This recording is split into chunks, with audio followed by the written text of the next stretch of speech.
Olá, leitores do Jornal Vale. Hoje o Vestibular em Cena vem aqui conversar com você sobre os 90 anos de Antônio Carlos de Almeida Jobim. Nesse ano, se fosse vivo, Tom Jobim completaria 90 anos e nós não poderíamos escolher lugar melhor para falar dele.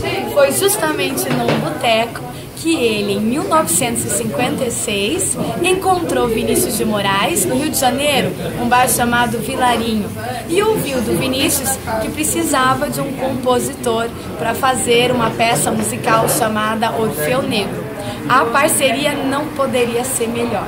Tom Jobim, em 1956 mesmo, compôs Se Todos Fossem Iguais a Você e logo conseguiu um espaço na música popular brasileira. 3 anos depois, 1959, João Gilberto lança o LP Chega de Saudade e Tom Jobim, junto de Vinícius, entram na parceria. Pronto! Está iniciado o movimento da Bossa Nova no Brasil e o nome de Tom Jobim começa a ser conhecido tanto no Brasil quanto fora. Garota de Ipanema, você conhece essa composição? Ele fez em parceria com Vinícius, é lançada em 1962. Um exemplo do reconhecimento do Tom, em 1966, Frank Sinatra grava A Garota de Ipanema em um dos seus LPs. É sucesso garantido. Muita gente não sabe, mas o Tom Jobim também foi um grande maestro, um pianista de altíssima sensibilidade. Sim, ele era completo. Se você não conhece muitas músicas do Tom Jobim, tá na hora de conhecer. Além de ser uma questão de conhecimento de mundo, os vestibulares sim cobram de você a nossa música popular brasileira. Então escute o Wave, Eu Sei Que Vou Te Amar, o Samba do Avião e muito mais. Aliás, com intérpretes reconhecidos, Elis Regina, Carlinhos Lira, Edu Lobo. Vai em frente. Lá na nossa playlist, nós temos uma playlist no Spotify, sim, toda dedicada ao Tom Jobim. Você vai encontrá-la no nosso canal, Vestibular em Cena. Visite a nossa página, inscreva-se no canal, participe das nossas aulas. Continue nos acompanhando aqui no Jornal Vale e lá pelo canal do VEC. Um beijo, tchau, tchau.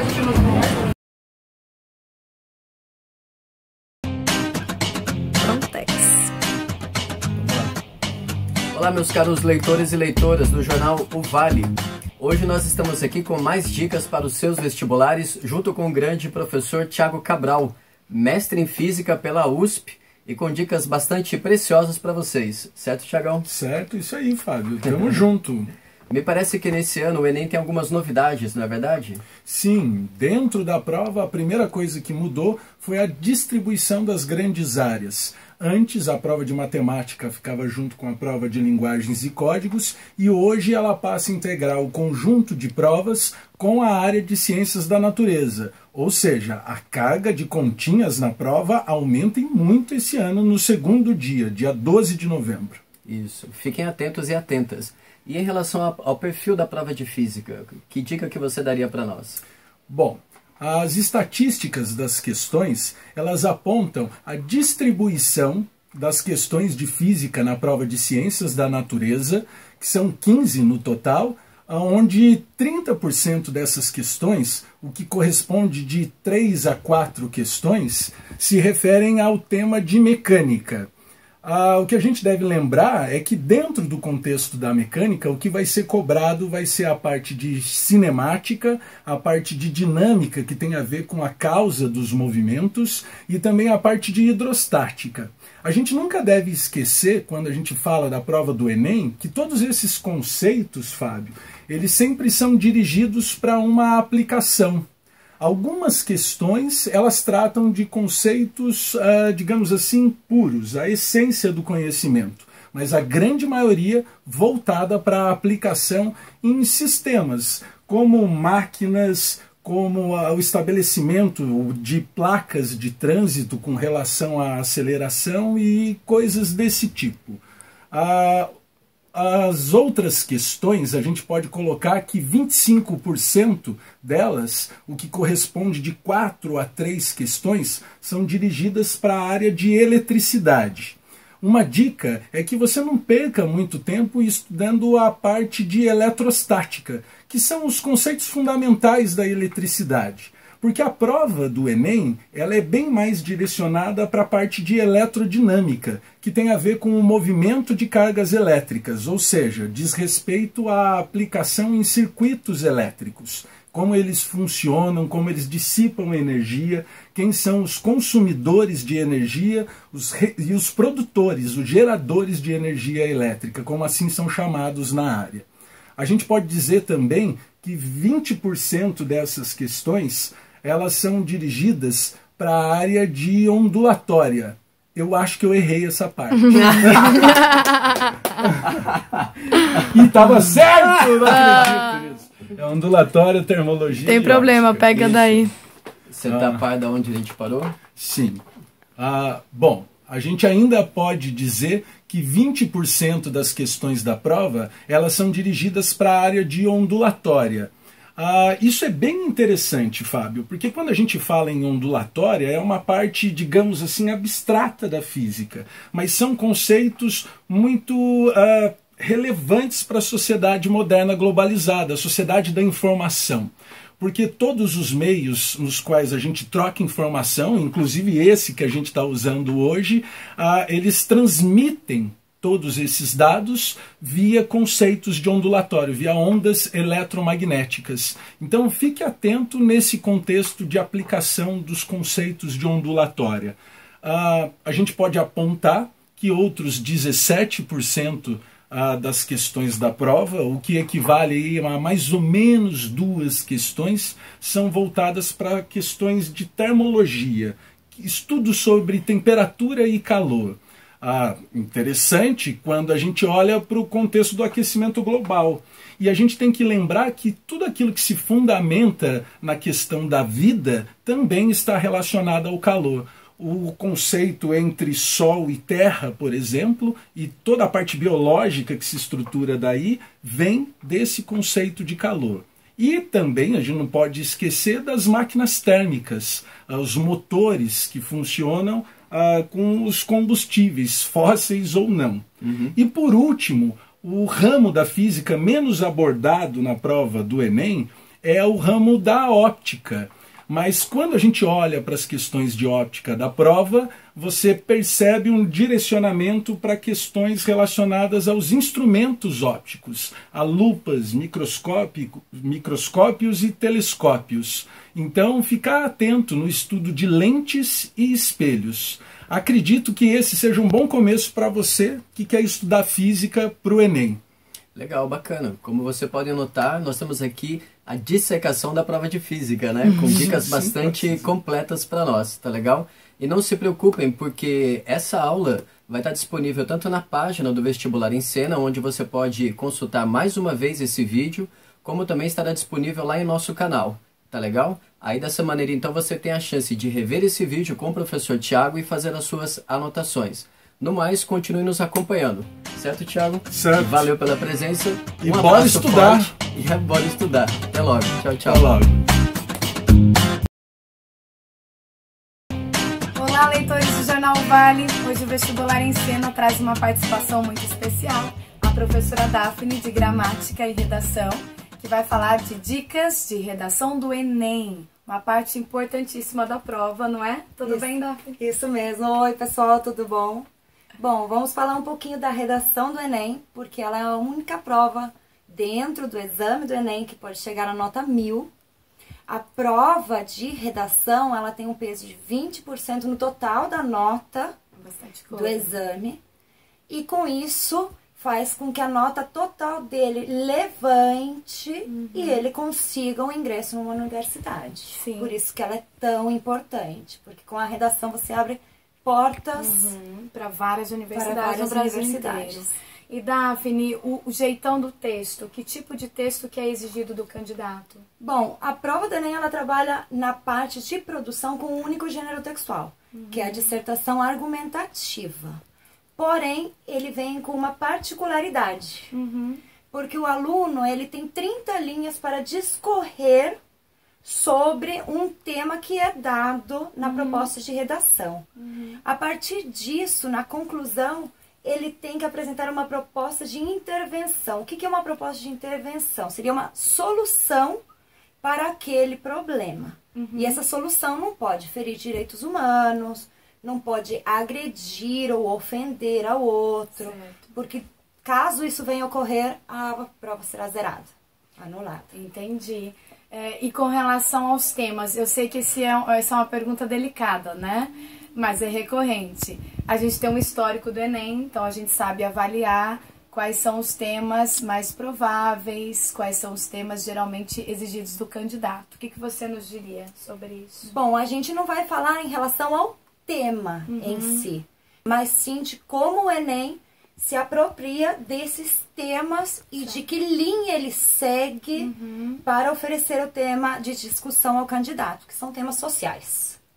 Então, é muito importante que o aluno que vai fazer a prova, ele esteja de olho, ele esteja a par de tudo que ocorre no país e no mundo. Atualizado. Né?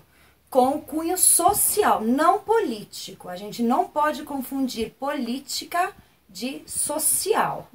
Então, às vezes perguntam, vai cair impeachment? Não, não vai cair impeachment, não vai cair corrupção na política.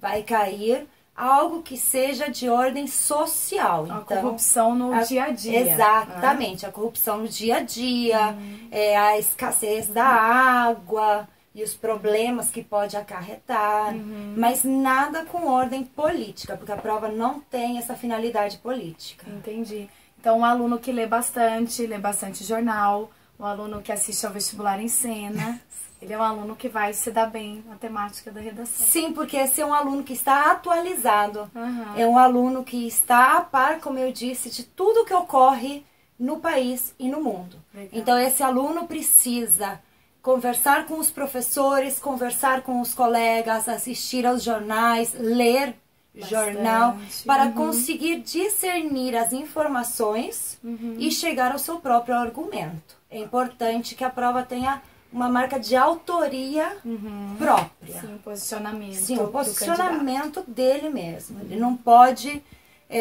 roubar ideias dos textos de apoio, do que ele viu no jornal. Ele vai utilizar essa informação para construir o argumento dele. Tá ok. Tá ótimo. Obrigada, Daphne. Eu que agradeço. Participação. Até a próxima. Continuem conosco aqui no Jornal Vale e lá no canal do Vestibular em Cena. Tchau, tchau.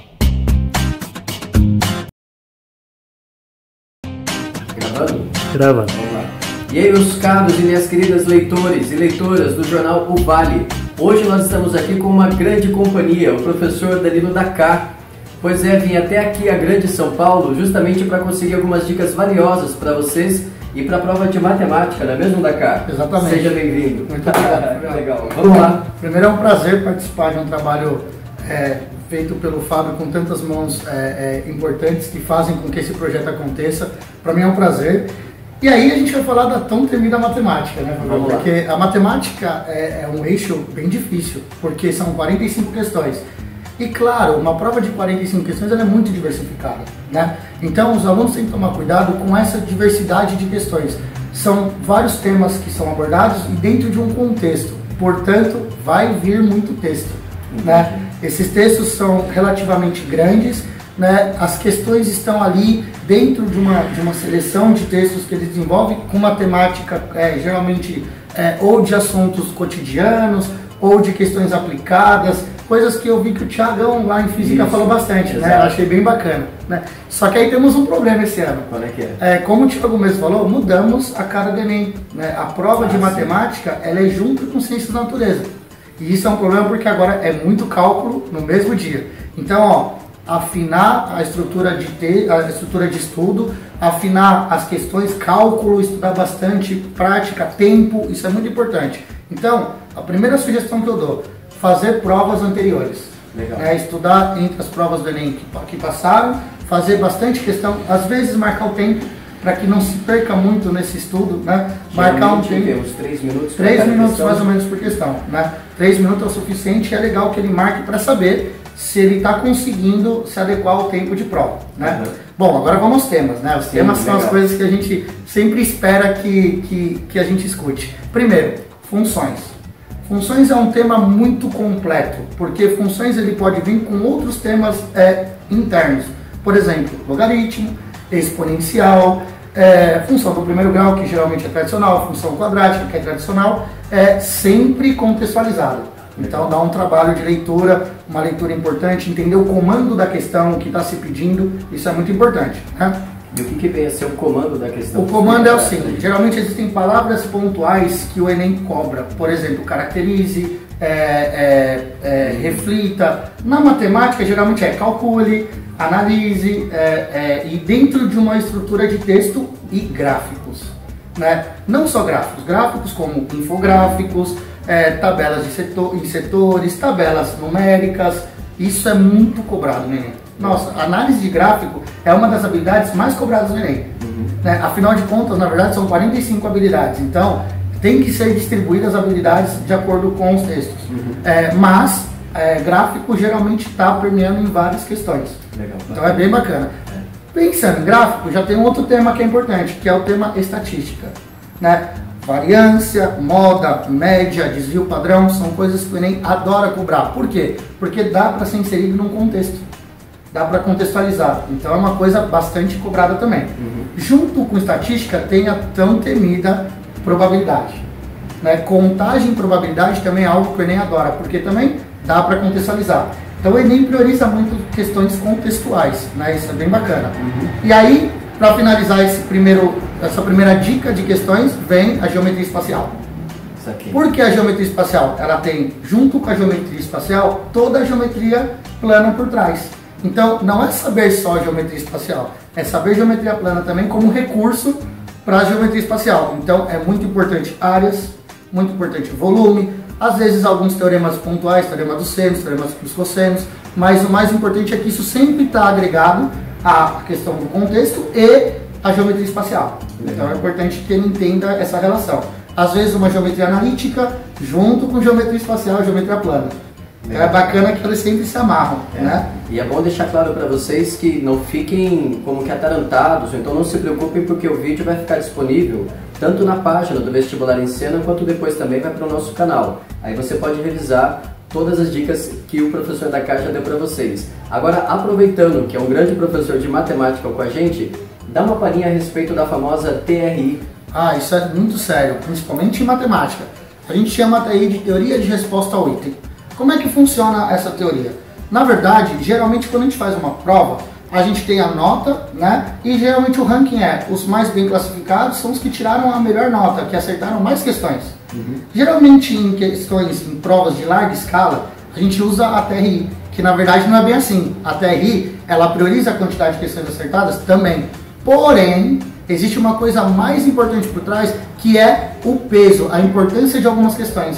Existem questões que são consideradas fáceis, medianas e difíceis. E o Enem analisa essas questões para dar a nota final. Então a teoria de resposta ao item, ela usa a dificuldade da questão como uma classificação de nota final também. Então não adianta só acertar a questão. Você tem que acertar a priori as questões fáceis, depois as médias e deixar as difíceis para o final. E aí que entra o nosso famoso pega-varetas. Você já ouviu falar do pega-varetas? A gente usa em todas as disciplinas, não só matemática. Física, química, história, filosofia. Por quê? O que consiste o pega-varetas? Geralmente quando você brinca de pega-varetas, que é aquela brincadeira que geralmente eu brinco com os meus alunos, eles já não sabem mais o que é. Mas a gente mais antiga, a gente sabe. Você pega aquelas varetinhas que você joga e tenta retirar, né? Coloridinhos. Exatamente, sem tocar na outra. E o que acontece? Quando você brinca de pega-varetas, você geralmente tira a vareta mais fácil. Sim. E assim por diante. Na prova, por incrível que pareça, é muito parecido. Você vai pegar as questões e fazer as questões que você julga mais fácil. Mas como é que eu identifico uma questão mais fácil? Eu identifico assim. Eu olho para a questão e eu lembro, eu sei o comando, calcule, eu sei calcular isso. Analisa, eu sei analisar. Inferir, eu sei fazer uma relação. Então, eu sei o comando, eu sei o conteúdo. Então, vamos fazer. Geralmente essa questão não é fácil só para você. Fácil para todo mundo. E essa questão você não pode errar. Aquela questão que é complicada, por exemplo, em probabilidade, às vezes cai uma questão ou outra difícil, se você não lembra, pula. Pula essa questão, deixa para o final, porque são 45 questões de matemática. Geralmente a gente não acerta todas. Então, você vai acertar o maior número de questões fáceis, médias e deixar as difíceis no final. A sua nota, assim, ela tem potencialmente uma condição de ser maior. Legal. Então isso é bem bacana. A TRI é fundamental para se planejar para uma prova de matemática. Legal, bacana. Como vocês veem, aqui nós temos as dicas completas. Nada melhor. Muito obrigado. Eu que agradeço. Esperamos que nós tenhamos outras oportunidades. Sem dúvida, Tá um certo? excelente vestibular para todos. Isso. Obrigado pelo convite. Tá legal. Continue conosco, tanto aqui na página do Jornal Vale, quanto também lá no canal do Vestibular em Cena. Tá legal? Um abraço forte e bons estudos para vocês. Até mais. Tchau, tchau. Até gente. mais. Boas provas. Nossa, Valeu.